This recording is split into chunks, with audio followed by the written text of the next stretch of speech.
J'ai eu la chance de participer à la cérémonie d'achèvement de l'assemblage de l'avion. J'étais dans une des deux rangées derrière l'avion. La seule chose que je pensais à ce moment-là, c'était que ce serait un grand honneur et une chose magnifique si je pouvais participer au premier vol.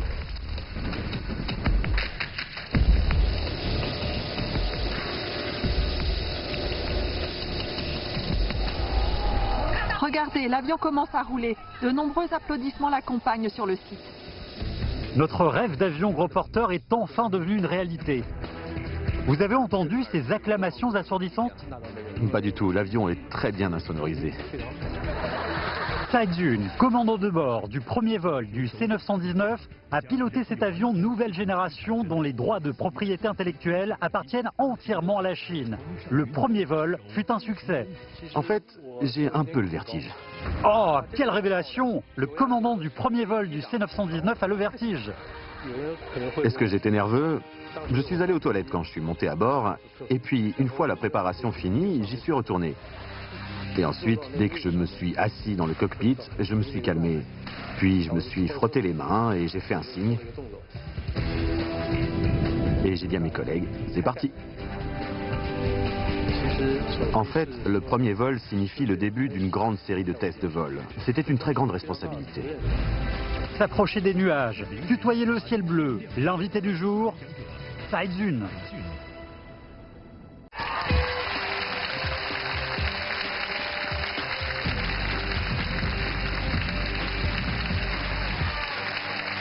Bonjour à tous et bienvenue à vous. Vous regardez Magistral, c'est la première classe ouverte télévisée pour vous, les jeunes de Chine. Je m'appelle Sa Bening, soyez tous les bienvenus. Aujourd'hui, avec le développement de l'économie et des transports en Chine, le nombre de personnes qui n'ont jamais voyagé en avion a fortement diminué. Les principaux modèles d'avions des grandes compagnies aériennes sont des marques étrangères que tout le monde connaît, comme Boeing et Airbus. On les achète donc aux étrangers, mais la situation va radicalement changer. Le 5 mai 2017, dans l'après-midi, le C919, la nouvelle génération d'avions civils, aux droits de propriété intellectuelle appartenant à la Chine, a effectué son premier vol. C'est un événement qui a attiré l'attention du monde entier. Le rêve d'avoir notre propre avion est enfin devenu une réalité. Aujourd'hui, notre invité est un témoin important de ce moment historique. Applaudissements, s'il vous plaît, pour notre invité, Cy Jun, le commandant de bord du premier vol du C919 au centre de test de vol du constructeur Comac.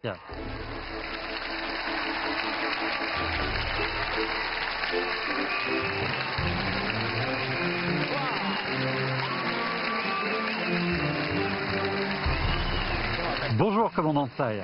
Bonjour, monsieur Sa.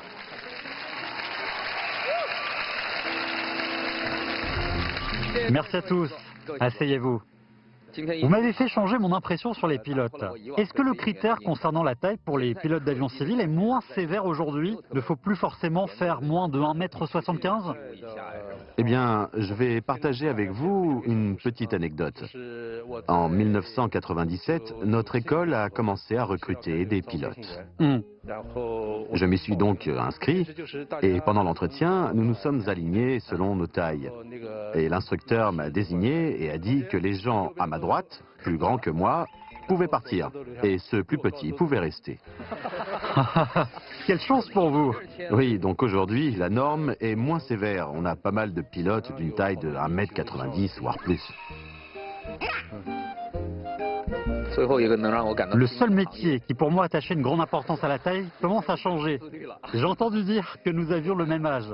Oui. On est né en 1976. Oui. Vos cheveux sont blancs à cause du premier vol? Ah non, ça c'est héréditaire. D'accord. Voici un modèle de notre C919 qu'on vous offre. Il ne fallait pas, c'est trop gentil. Alors qu'est-ce qui se cache derrière le C919? Pourquoi est-il reconnu comme le premier avion civil chinois aux droits de propriété intellectuelle entièrement détenu par la Chine? En fait, le C919 est un gros avion civil équipé de turboréacteurs à double flux. Il peut accueillir de 150 à 170 places, comme les avions d'ailleurs les plus populaires du marché. Concernant les droits de propriété intellectuelle, l'avionique et les autres équipements de l'avion ont été conçus par la Chine. Les fournisseurs personnalisaient leurs produits produit selon nos exigences de conception. Donc, bien que nous ne soyons pas le fabricant, nous sommes le concepteur général qui a présenté ces exigences. Par exemple, le moteur d'un autre avion n'est pas forcément adaptable au nôtre. Cela ne fonctionne pas ainsi. C'est-à-dire que nous avons les droits de propriété intellectuelle sur l'aspect technique et la conception? Voilà. Quand vous étiez dans le cockpit de l'avion, est-ce que vous avez entendu les acclamations assourdissantes de la foule réunie à l'aéroport pour le premier vol? Franchement, non. L'avion est très bien insonorisé.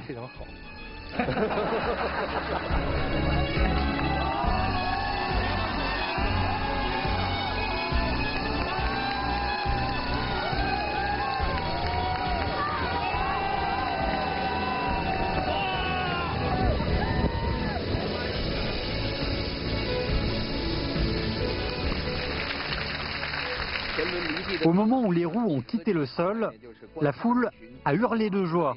Même si l'endroit était ouvert et très vaste, le bruit était vraiment assourdissant. C'était vraiment un événement impressionnant et extraordinaire. Oui, je peux l'imaginer. Est-ce que vous avez regardé le journal télévisé après l'atterrissage? Est-ce que vous sentiez... Oui, c'était vraiment exaltant. Il y avait 5 personnes dans votre équipage le jour du premier vol. Oui, et j'étais le commandant de bord, Wu Xin était mon copilote, Tian Tin, pilote de vol en chef de notre société, était là en tant qu'observateur. Et il y avait également 2 autres ingénieurs de test de vol, Ma Fei et Zhang Dawei. Ce dernier est parmi nous aujourd'hui d'ailleurs. Je crois que vous l'avez vu tout à l'heure. Voici mon équipe de soutien d'aujourd'hui. C'est vous, monsieur Zhang? Oui. Vous avez été bien photoshopé, hein. Je plaisante. Vous ne portiez pas de lunettes ce jour-là. Vous êtes très beau. Applaudissements encore plus fort, s'il vous plaît. Waouh, ça c'est la veste du premier vol. Exactement. Eh, j'avais raison, non? Je suis sûr que les 5 personnes ont été soigneusement sélectionnées. Vous voyez, les 4 autres ont la même taille et le commandant était au milieu devant les autres. Un grand commandant est indispensable pour un grand avion. Et maintenant, je vous laisse le plateau. Applaudissements pour le commandant Tsai. Merci. Bonjour tout le monde. Je suis Tsai Tsun, le commandant du premier vol du C919. Je suis ravi d'être ici à Magistral pour partager avec vous les anecdotes que j'ai sur cet événement.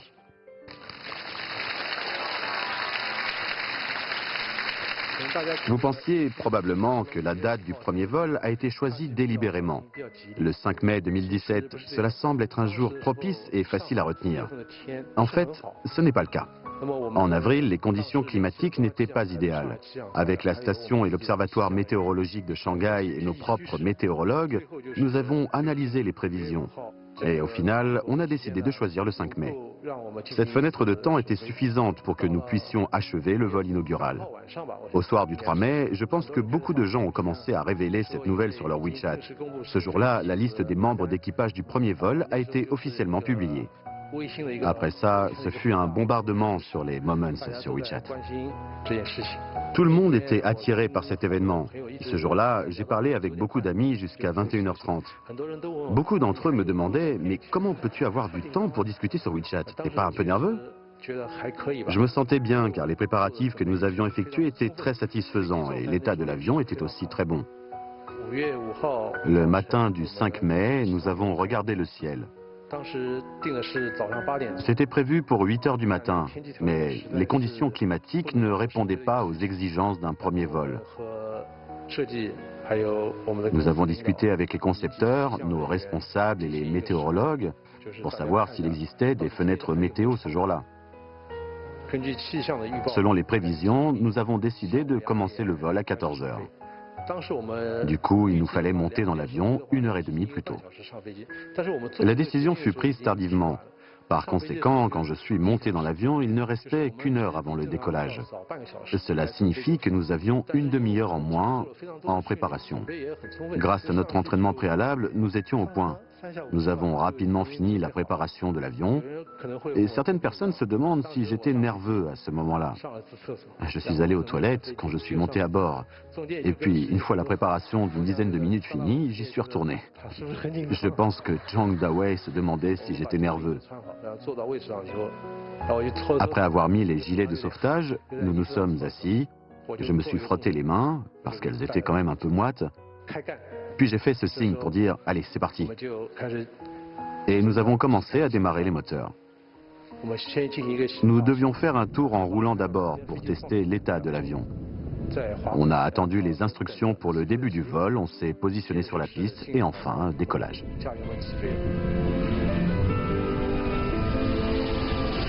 Lors du déroulement de ce processus, beaucoup de gens m'ont demandé si j'étais nerveux.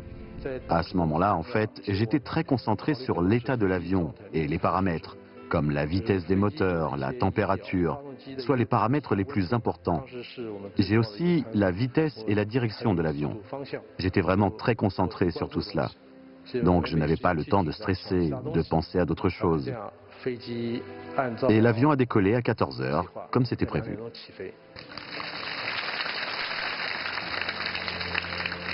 Quand j'ai tiré sur le manche la première fois, j'ai senti que l'avion présentait des caractéristiques similaires à notre simulateur de vol. Ce premier geste m'a donné donc une grande confiance. Quand l'avion a quitté le sol et quand il était un peu plus haut, il a pris un angle de 15 degrés. On peut le voir ensemble, c'est assez remarquable. Les tests suivants se sont déroulés très favorablement. Dans l'espace aérien, tous les points à tester ont été passés en revue en une seule fois selon le programme établi. Ensuite, nous sommes retournés à l'aéroport comme prévu. Et enfin, l'atterrissage. Ce jour-là, le vent était un peu fort, je pense, mais l'atterrissage fut parfait. Personnellement, concernant le premier vol de cet avion, j'en suis vraiment satisfait.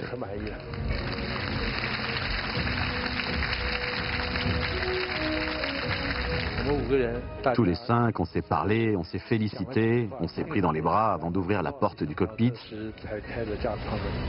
Je fus le premier à sortir de l'avion.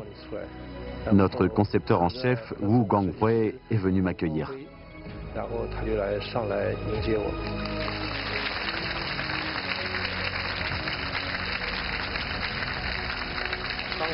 J'étais vraiment heureux d'avoir été choisi comme capitaine du premier vol. Mais j'ai aussi immédiatement réalisé que c'était une très grande responsabilité. Moi, commandant de bord, Wu Xin, copilote, Tiantin, observateur, ainsi que Ma Fei et Zhang Dawei, ingénieur essai en vol, formons une belle équipe. Au moment du choix de l'équipe, on pensait que le premier vol se passerait fin février, qu'il nous restait environ 100 jours. Pendant ce temps, nous devions nous entraîner à rouler à une vitesse faible, moyenne et élevée, et être formés sur les systèmes. On a eu donc 10 jours de repos pendant cette période, donc il fallait bien profiter de ce temps. Nous avons développé un programme de formation très détaillé. Notre préparation était très complète. Comme c'était le vol inaugural, il y aurait sûrement de nombreuses incertitudes. Nous devions donc envisager la situation la plus extrême, à savoir une défaillance des moteurs et de plusieurs systèmes hydrauliques. Il y a aussi l'échec du système de commande de vol. On a eu une formation au total de 22 jours avec simulateur de vol et banc d'intégration. Pendant cette période, on passait 6 heures par jour dans un simulateur. Au total, on a fait plus de 500 points de vérification. Si vous vous y connaissez en pilotage, vous savez que l'on peut atterrir sans toucher le manche, simplement en utilisant le compensateur de tangage et la manette des gaz. Wu Xin peut le faire également. Nous nous sommes également entraînés aux situations extrêmes, c'est-à-dire sans regarder les instruments, ni les gaz, mais seulement l'assiette de vol. On pouvait quand même réussir l'atterrissage.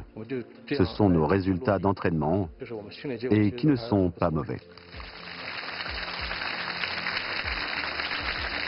Le 28 décembre, nous avons fait le premier test de freinage, qu'on appelle aussi test préliminaire de roulage. Je crois que beaucoup d'entre vous le savez, la distance sur laquelle on roule n'est pas très longue. Au départ, quand j'ai mis le premier coup de frein, j'ai ressenti qu'il y avait des problèmes dans le système de freinage. La pression était trop grande. Nous avons fait des tests à 1, 2, 3, 5 nœuds et on a constaté que le système de freinage avait de sérieux problèmes. Donc pour des raisons de sécurité, nous avons décidé de mettre fin au test. À ce moment-là, beaucoup de gens furent déçus parce que tout le monde pensait que ce n'était qu'un simple test. Pour un test aussi simple, comment pouvions-nous avoir des problèmes ?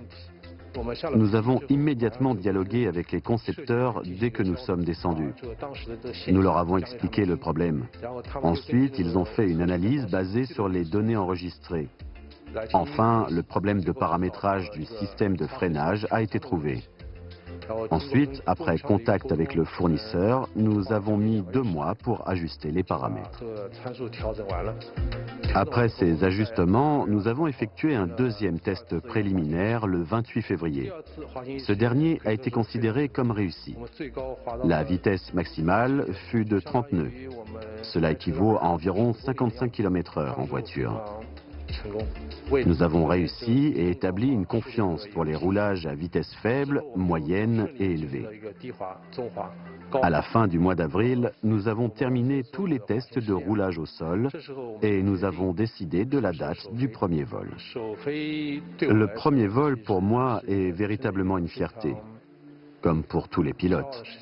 Après tout, c'était le premier vol d'un avion fabriqué par les Chinois et dont les droits de propriété intellectuelle appartiennent à la Chine.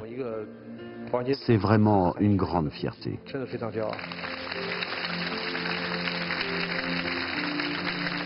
Cependant, cette fierté est aussi le résultat des efforts de nos ingénieurs et de beaucoup d'équipes de concepteurs qui nous ont apporté leur soutien. C'est eux qui m'ont donné la confiance pour le premier vol.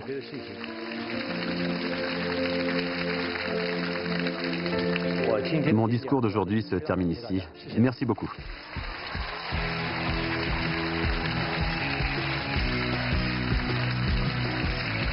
Merci, commandant. Merci.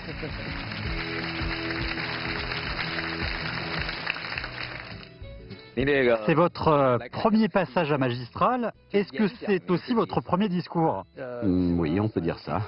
Entre le premier vol et le premier discours, lequel vous a rendu le plus nerveux? Ce discours, je crois, car on a fait des préparations suffisantes pour le premier vol du C919. Pour le premier vol, vous portiez un gilet de sauvetage. Aujourd'hui, vous n'en avez pas. Même si je suis en uniforme, je sens que je suis déjà en sueur quand même.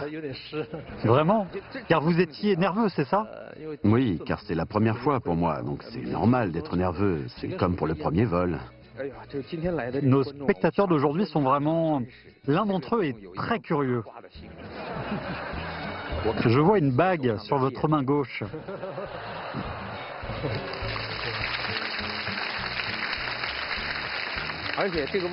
C'est une question très romantique. Comment vous vous entendez avec votre femme? Le jour du vol inaugural, le 5 mai, qu'est-ce que votre épouse faisait? Le 5 mai, elle était à la maison. Elle n'était pas sur place? Non, en fait, aucun proche de notre équipage n'est venu sur place. D'une part, pour éviter que cela n'agisse sur notre morale, et d'autre part, c'était quand même une mission risquée. Donc on voulait éviter leur présence sur le site, c'est normal. D'accord. Cela aurait été une grande pression psychologique pour elle et vous, peut-être que vous auriez été déconcentré. Exactement. Alors pour s'assurer de votre concentration et ne pas leur mettre trop la pression, on s'est mis d'accord, tout le monde reste à la maison. Oui. Notre ingénieur essai en vol, Zhang Dawei, nous a dit que sa femme ne partageait rien sur WeChat. Même le premier vol, elle n'a publié aucun message avant sa fin. Et il lui a demandé pourquoi d'ailleurs. Et sa femme lui a répondu que... Bon, comme il est là, il peut partager cette histoire avec nous. Donc votre femme a répondu? Elle m'a dit que tout le monde voulait savoir si j'allais voler haut, mais qu'elle se demandait seulement si je serais en forme. Merci à vous. Asseyez-vous, s'il vous plaît. Grâce au soutien silencieux de la famille, l'avion chinois réussit son premier vol. Il y a aussi beaucoup de gens qui travaillent dur en silence. Je pense que nous devrions applaudir les héros dans les coulisses que nous ne pouvons pas voir aujourd'hui sur le plateau.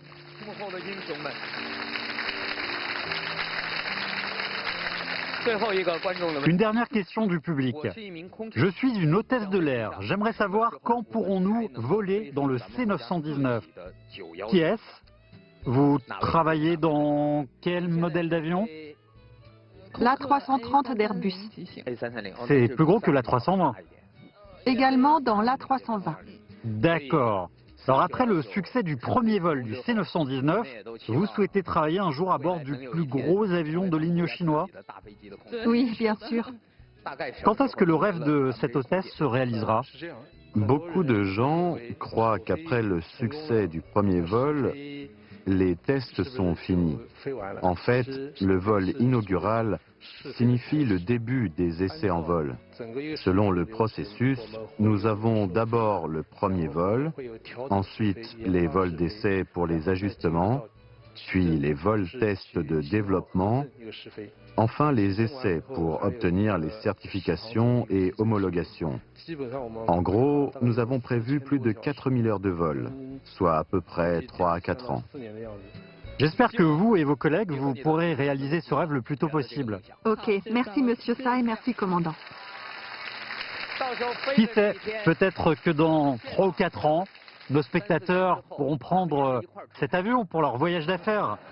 On en affrètera un spécialement pour en profiter. Merci, merci à vous. Ensuite, les 6 représentants du public. Est-ce que vous avez des questions pour Monsieur Tsai? Bonjour. Le 2 novembre 2015, quand le C919 a quitté la ligne de production, à ce moment-là, qu'aviez-vous en tête? Trop mignon, hein? Je trouvais que l'avion que l'on avait conçu était trop mignon. Il semble... Ah oui, c'est ça. Trop mignon. J'ai eu la chance de participer à la cérémonie d'achèvement de l'assemblage de l'avion. J'étais dans une des 2 rangées derrière l'avion. La seule chose que je pensais à ce moment-là était que ce serait un grand honneur et une chose magnifique si je pouvais participer au premier vol. Votre rêve s'est réalisé 2 ans plus tard. Oui, c'est ça. C'est une photo sur Internet? C'est moi qui ai pris cette photo. Vous avez vraiment capturé l'esprit de l'avion. Dès la sortie de la ligne de production, ainsi que lors des divers tests et à chaque étape, nous avons eu des contacts et on a pu prendre beaucoup de photos du C919. On a pu monter dans l'avion d'escorte pour photographier le C919. C'était vraiment une super chance. Vous êtes monté dans l'avion en tant que photojournaliste. Oui. C'est votre photo? Oui, prise en vol. Mais elle est floue. En fait, l'avion d'escorte était un peu loin du nôtre. La sécurité primait, car c'était la première fois qu'on avait une escorte. C'est après le décollage ou en descente? En plein vol, dans l'espace aérien. Ah, j'ai une question. Je ne sais pas si ça va vous mettre mal à l'aise. C'est pas grave, allez-y. Je pourrais faire ce travail moi aussi. Vous avez juste pris cette photo? En fait, c'est la première fois que l'on utilisait un avion d'escorte dans l'histoire des vols d'essai des aéronefs civils en Chine. Ne sous-estimez pas cette photo. La difficulté de la prise est considérable. Les personnes dans l'avion d'escorte n'ont que quelques minutes pour prendre des photos. Et c'était très difficile pour lui de trouver un bon angle, parce que ces 2 avions étaient dans différentes positions. Cela m'a pris 1 à 2 minutes pour l'approcher. Alors, pour trouver l'avion et prendre des photos à un endroit convenable, c'était très dur. Le jour du premier vol, c'est l'avion d'escorte qui a décollé 30 minutes avant afin de vérifier la couverture nuageuse, l'épaisseur et l'altitude des nuages, ainsi que le temps et les turbulences dans l'espace aérien. Ils ont atterri 1 demi-heure plus tard après nous. Ils ont raté la cérémonie, bien sûr. Et d'ailleurs, je voulais dire merci à tous les membres de l'équipage de l'avion d'escorte. C'est-à-dire qu'ils étaient les éclaireurs, mais aussi ceux qui vous protégeaient à l'arrière. Oui. Est-ce que vous pouvez décrire le moment de l'accolade avec le concepteur en chef quand vous êtes descendu de l'avion? J'étais très ému. En tant que concepteur en chef, M. Wu est venu pour nous accueillir. Et qu'est-ce qu'il vous a dit au moment de l'accolade? Eh bien, il m'a félicité et ensuite j'ai accroché à son blouson le badge que nous avions apporté en vol.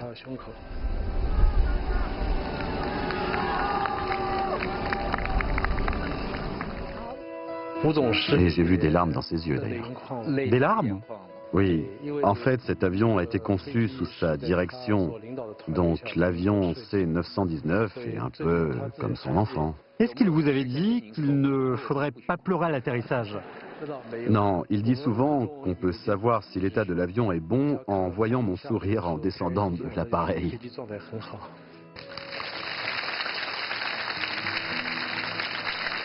Nous avons interviewé l'astronaute Yang Liwei. Il est le premier Chinois à être allé dans l'espace. Il a dit qu'il s'est senti seul au monde en entendant le son des écoutilles que l'on fermait. Donc je lui ai demandé s'il était nerveux et effrayé. Il m'a expliqué que la seule solution pour se rassurer était d'avoir une confiance aveugle en ses collègues. C'est exactement le cas. Nous étions en fait très confiants avant le premier vol, car les essais de roulage à vitesse faible, moyenne et élevée avaient déjà été complétés. Oui.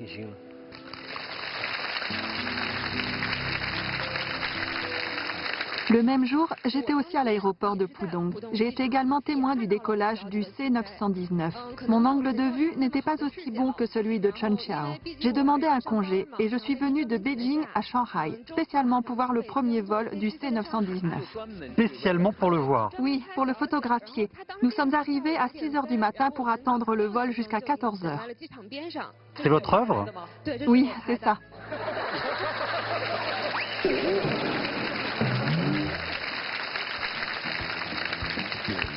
Le geste de Chen Xia signifie « je m'avoue vaincu ». Vous avez photographié du ciel. Elle a dit qu'elle n'avait pas un super angle. Franchement, nous avons hésité longtemps pour savoir si l'on devait photographier en l'air ou au sol. Et puis on s'est dit qu'il y aurait beaucoup de gens au sol et que donc un cliché pris en vol serait unique. Quelle chance pour eux.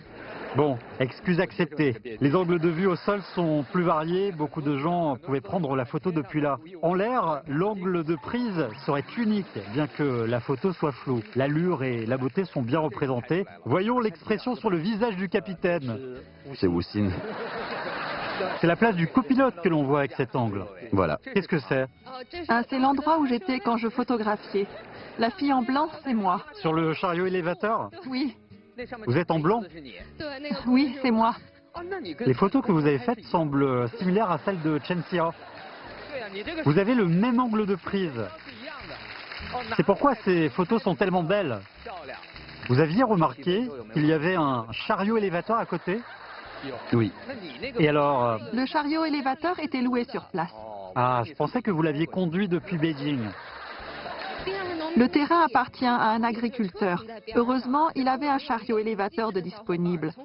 Un copain malin de Fuzhou a proposé de louer ce chariot. Il a demandé au monsieur de mettre une plaque pour nous sur le chariot.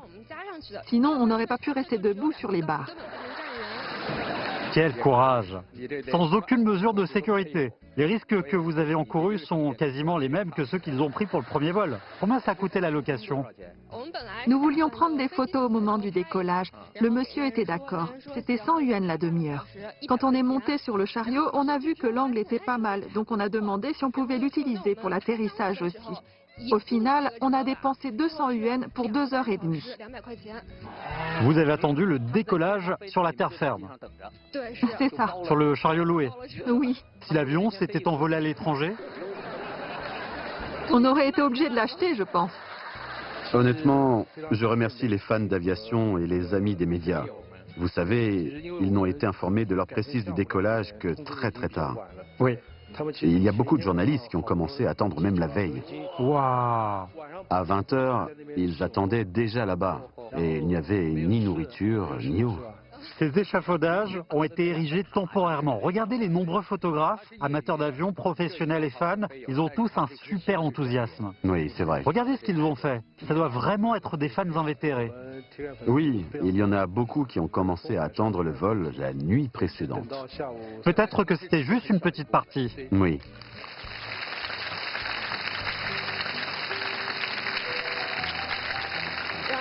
En plus, il s'est passé une chose émouvante. Monsieur Tsai nous a salués une fois l'atterrissage réussi quand il roulait. Les salutations du capitaine. Voilà. Ah oui, celle-ci. Alors cette photo est précieuse. Vous les aviez vus? Oui. D'accord, ils se situaient du côté du copilote au moment du décollage. Oui. Donc au moment de l'atterrissage, vous étiez précisément... Quand l'avion roulait, oui. Ils étaient de votre côté. Oui. Donc vous avez agité la main après les avoir vus. Oui. On était vraiment émus. Ça valait le coup d'attendre si longtemps. Je vous propose de développer un exemplaire de cette photo et de l'envoyer à Monsieur Tsai comme cadeau. Ok.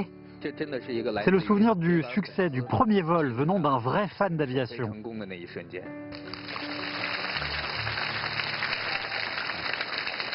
Le succès du vol inaugural nous a vraiment fait sauter de joie. Mais sur Internet, il y a aussi des grincheux qui se demandent si, par exemple, c'est vraiment un avion fabriqué en Chine? Si ce n'est pas un avion assemblé? Est-ce que ça vous blesse d'entendre ces commentaires? Eh bien, laissez-moi faire de la vulgarisation scientifique. Cet avion est conçu par les Chinois. L'avionique et les autres équipements à l'intérieur sont fabriqués et personnalisés par nos fournisseurs selon nos exigences. Il faut que l'intégration de tous les systèmes et pièces soit parfaite. Donc, pour notre avion, malgré certaines pièces ou systèmes comme le moteur, qui n'est pas chinois, l'intégration des ensembles et l'assemblage, ce sont nos équipes qui les ont réalisés. Oui. C'est comme la fabrication d'une carte mère d'ordinateur. Oui, en fait, nous allons élever le taux de localisation à l'avenir.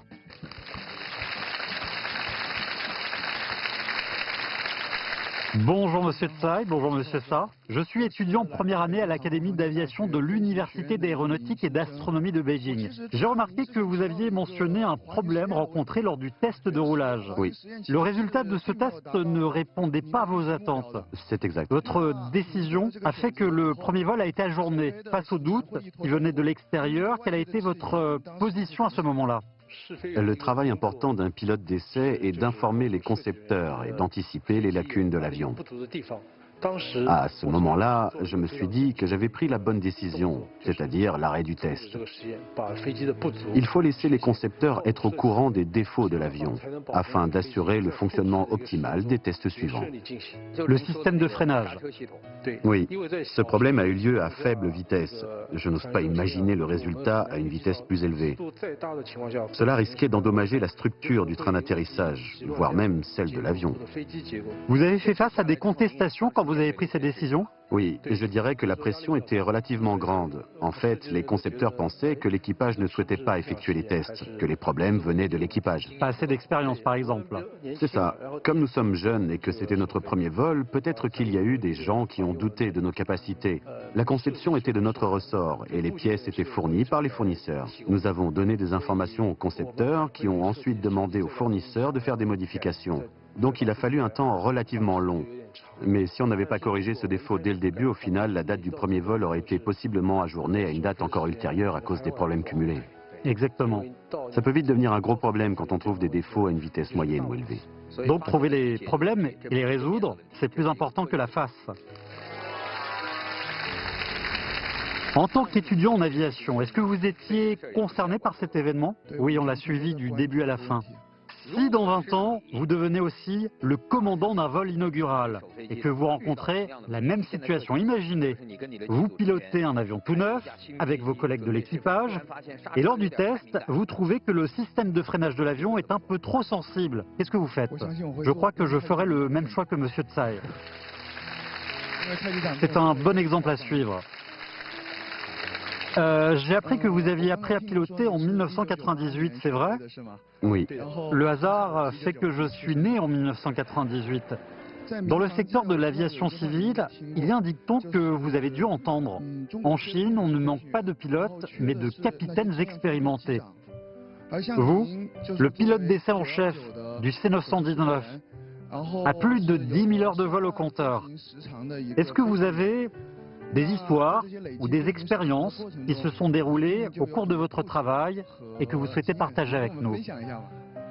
En fait, durant toute ma carrière, je n'ai pas vécu de choses spécialement incroyables. Tout s'est bien passé. Vous pensez peut-être que je suis très expérimenté en voyant que je suis entré dans les cercles des vols d'essai. En fait, ce n'est pas le cas. Je suis entré dans l'aviation sur le tard. Je viens de débuter. Comme vous, il me reste beaucoup de choses à apprendre. Le C919 est un nouvel avion qui a de nouveaux systèmes et de nouveaux manuels. En tant que commandant, je dois comprendre l'ensemble de l'avion. On discute souvent avec les concepteurs sur la théorie fondamentale. Il y a rarement des questions auxquelles nous n'arrivons pas à répondre. Au contraire, parfois, ils n'arrivent pas à répondre à nos questions. Apprendre et accumuler sans cesse des savoirs. Je crois que cela résume bien la réalité de M. Tsai. J'espère aussi que dans 20, 30 ou 40 ans, si vous devenez commandant, quand les gens vous demanderont après tant d'années ce que vous avez vécu, des situations extraordinaires ou bien des expériences d'urgence en vol, eh bien j'espère que votre réponse sera la même que M. Tsai. Mes vols se sont toujours déroulés en toute sécurité. C'est mieux ainsi. Merci. Je vois que M. Zhang a apporté 2 classeurs. Qu'est-ce que c'est? C'est à vous? C'est confidentiel? Non. C'est le manuel que l'on a utilisé pour le vol inaugural. Il a été rédigé par nos pilotes et nos ingénieurs d'essai en vol. Il traite principalement du changement de la position du centre de gravité de notre carburant. C'est le manuel que l'on utilise le plus souvent en circonstances normales. Nous l'avons mis ensemble dans ce manuel. Il est commode pour nous de l'utiliser. Et l'autre, c'est quoi? C'est la marche à suivre en cas d'urgence. Dans une situation d'urgence, nous suivons précisément les instructions.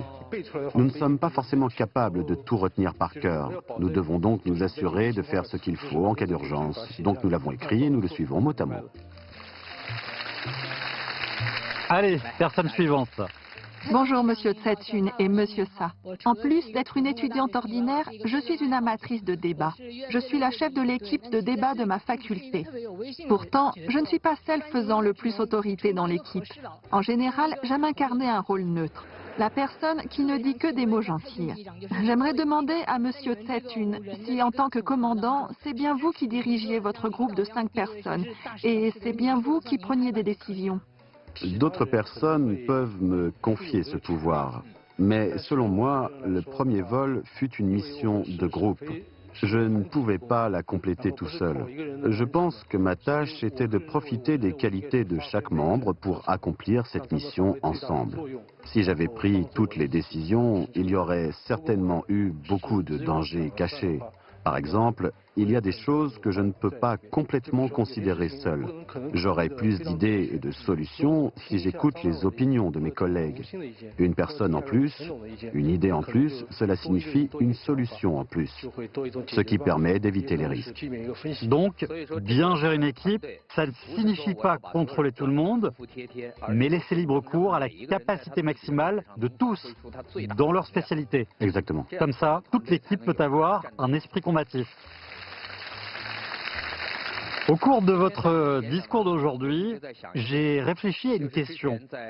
Selon les médias, en cas d'urgence, vous aviez un plan d'évacuation en plusieurs étapes pour les 5 personnes à bord.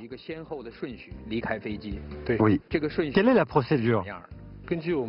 Selon les places de chacun dans l'avion, les ingénieurs doivent d'abord quitter l'avion. Pour ouvrir une porte de secours, il faut manœuvrer un panneau. Les ingénieurs sont responsables d'enlever 2 loquets. Ensuite, l'observateur, puis le copilote et enfin moi. Et si l'avion est complètement incontrôlable... Complètement incontrôlable. Oui, sa position par exemple, s'il pointe toujours son nez vers le ciel, s'il fait un piqué ou bien s'il fait des tours sans cesse, alors moi, ma tâche principale est de reprendre le contrôle de l'appareil. Même une minute en plus, c'est crucial pour tous. Selon la séquence que vous avez décidée, le capitaine est le dernier à quitter l'avion. Toujours. C'est-à-dire, une fois les 4 autres membres évacués en toute sécurité, vous ne pouvez toujours pas évacuer, à part s'il est vraiment impossible de reprendre le contrôle. C'est donc la responsabilité du commandant. C'est pour ça qu'il peut jouer le rôle de responsable parmi l'équipage.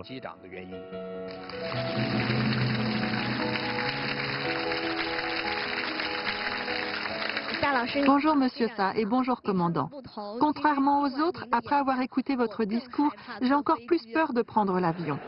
Comme vous l'avez mentionné dans votre discours tout à l'heure, il y a de nombreux aéronefs de nos jours. Pendant un vol, vous pouvez avoir une défaillance des moteurs. Les deux moteurs ne marchent plus, tout est arrêté. Oui, j'ai toujours peur, même si vous vous êtes entraîné dans le simulateur longtemps. Je n'ai pris qu'une seule fois l'avion dans ma vie. Le sentiment d'apesanteur était particulièrement terrible. Donc, pendant le vol, j'imaginais les scènes horribles d'accidents d'avion des films. Face à cette situation, je crois que j'ai la phobie de l'avion. Qu'en pensez-vous? Est-ce qu'il existe une solution pour la vaincre? Je devrais poser cette question à l'hôtesse. Est-ce qu'il y a des passagers qui sont si nerveux qu'ils n'arrivent pas à prendre l'avion? À mon avis, l'avion est le moyen de transport le plus fiable. Oui, bien sûr, vous le prenez tous les jours. Est-ce que vous avez rencontré des passagers qui ont vraiment peur? Oui, une fois. Il y avait un enfant qui criait tout le temps en disant « Je veux descendre, je veux descendre ». Je peux prendre le métro au lieu de l'avion. C'est ok le métro, mais pourquoi l'avion? Peut-être que c'était lié à la pression dans les oreilles qui lui faisait mal? Oui, il y a des différentes raisons. Mais les gens vraiment effrayés? C'est possible que certains ne montrent pas leur peur, mais la gardent dans leur cœur. Comme cette hôtesse le disait tout à l'heure, l'avion est le moyen de transport le plus fiable au monde. La raison pour laquelle on simule une défaillance du moteur, c'est pour anticiper les problèmes d'intégration des ensembles et des sous-ensembles de l'avion. Cela ne veut pas dire que des problèmes de moteur dans l'avion existent. Un problème d'intégration des ensembles peut entraîner une erreur de signal de contrôle ou bien une panne d'alimentation d'électricité, et cela peut provoquer la défaillance du moteur ou un problème de carburant. C'est-à-dire que vos simulations envisagent les pires scénarios? Oui, les situations les plus extrêmes. Je vois. Et est-ce que vous pouvez faire atterrir l'avion en douceur si, par exemple, les deux moteurs sont déficients? Bien sûr. Mais en réalité, ce genre de problème est très rare. C'est presque impossible. Comme je disais tout à l'heure, l'homologation exige un minimum en matière de sécurité. Pour les avions que nous concevons, les exigences sont beaucoup plus sévères que celles de l'homologation. Donc, si l'avion et les pilotes les remplissent, un vol ordinaire se passe sans problème. Tant que le pilote manipule selon le manuel et les règles de l'aviation, il n'y aura pas de problème. Et en plus, franchement, j'ai un petit peu le vertige. Oh, quelle révélation! Le commandant du premier vol du C919 a le vertige.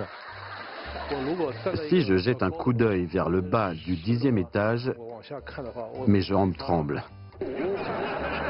Et si je vois une scène dans un film qui a été prise au 20e étage, je vous jure, j'ai les mêmes sensations, c'est horrible. Est-ce que vous avez le vertige quand vous regardez le sol depuis l'avion? Pas du tout. C'est bizarre ça. Pourquoi? En fait, je ne sais pas. Une fois, lorsque j'étais en école de pilotage, dans le Cessna 172, la fenêtre de l'avion était mal fermée. Cette fenêtre est à peu près grande comme ça. La fenêtre de l'avion n'était pas bien fermée? Pour ce type d'avion, normalement, pour fermer la fenêtre, on n'arrive pas à la fermer tout simplement. Alors comment faire? Eh bien, il faut d'abord ouvrir la porte. Donc vous deviez ouvrir la porte de l'avion d'abord? Oui. Et vous deviez vous pencher vers l'extérieur? Non, c'est pas la peine, car le châssis de la fenêtre est fixé sur la porte, donc il faut ouvrir un peu la porte puis la refermer. Ok. Et alors? Eh bien, je n'avais pas d'autre choix. Mais à ce moment-là, étrangement, je n'avais pas peur. Si vous aviez le vertige, vous pouviez dire à votre copilote « Eh, c'est bon, on laisse la fenêtre ouverte, on pourra prendre un peu l'air comme ça. » En fait, d'un point de vue personnel, je peux très vite me contrôler quand je suis dans un cockpit. Je peux facilement ralentir mon pouls et faire baisser ma tension. En un mot, ceux qui ont choisi cette carrière ont certainement la passion pour le ciel bleu. C'est la raison pour laquelle une personne qui a le vertige peut toujours devenir calme en avion. Désormais, vous pouvez être rassuré avant de prendre le C919. Oui, je le promets. Le premier gros avion chinois au droit de propriété intellectuelle complet et indépendant a décollé dans les airs. Il y a de nombreuses personnes derrière qui ont travaillé silencieusement. Au cours des 10 ou 20 prochaines années, de plus en plus de gros avions fabriqués par la Chine voleront dans le ciel bleu. Je pense qu'à ce moment-là, quand nous regarderons de nouveau ce programme, nous aurons peut-être un autre sentiment.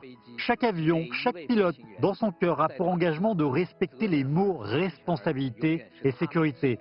Merci de nous avoir fait ce magnifique discours. Merci. Merci à vous. Et à bientôt dans Magistral.